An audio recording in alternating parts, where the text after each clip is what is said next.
روز. Hi, madam. How are you? Fine, madam. الحمد لله. يلا روز وريهم طريقة المقلوبة.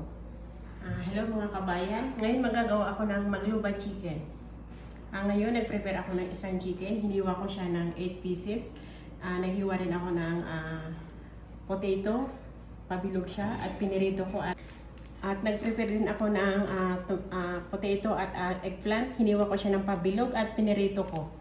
At nag-prepare din ako ng 3 takal na bigas, white rice. Pinakuluan ko siya at dinirain ko. At naghiwa rin ako ng isang bell pepper, pa-round siya. At naghiwa ako ng 2 kamatis na maliliit, sibuyas, isa maliliit. At nag-prepare ako ng ginger at garlic. At niready ko rin itong tomato paste para sa sauce mamaya. Nag-prepare ako ng spicy, maharat, at turmeric powder, black powder, at coriander leaves powder, at salt. At nag-ready rin ako ng 2 hot chili. Ayan, iluluto ko na yung chicken. Una, magigisa ako ng sibuyas. Gagawin ko siya ng little brown para mabango at masarap yung lasa niya.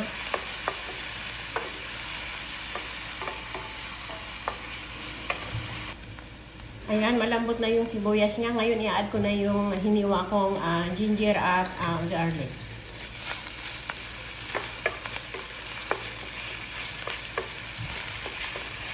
At ngayon, isusunod ko na yung chicken. Gigisa ko siya para masarap yung lasa niya at mabango na.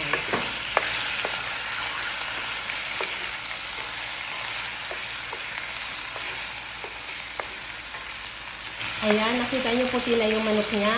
Medyo luto-luto na siya ng konti. At ngayon, i-add ko na yung tomato paste. Lalagay ko siya sa gitna.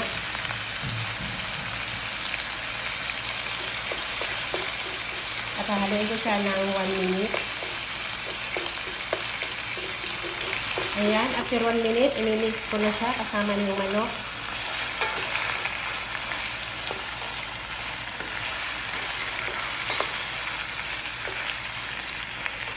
At i-add ko na rin yung hiniwa kong kamatis.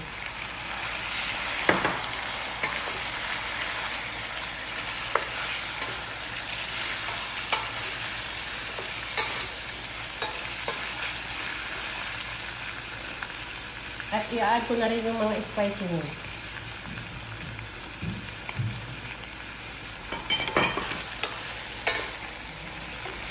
At ngayon i-add ko siya ng tubig na 1 baso.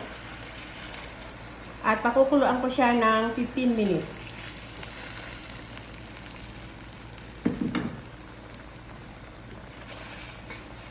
Ngayon, i-ready ko na siya para sa pot. Ngayon, nilagyan ko ng baking paper yung ilalim ng pot niya. At ngayon, una kong ilalagay sa pot ay itong hiniwa kong bell pepper. At isusunod ko na itong pinirito kong potato.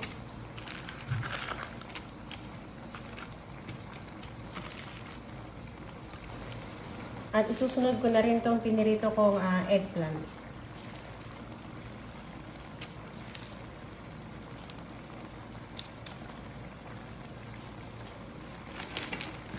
Yun, after 15 minutes na pinakulang ko yung manok, ilalagay ko na dito sa top ng niready kong vegetable.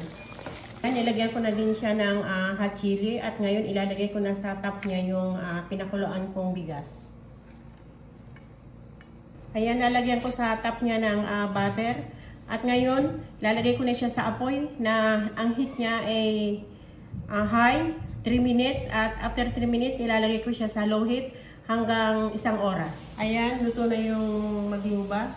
Ngayon, ilalagay ko na siya sa lalagyan. Papataob ko yung kaldero din. Ayan, pinataob ko siya sa lalagyan.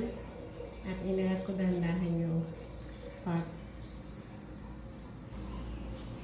Ayan, ready na yung magluba. Ready to serve na siya at ready to eat.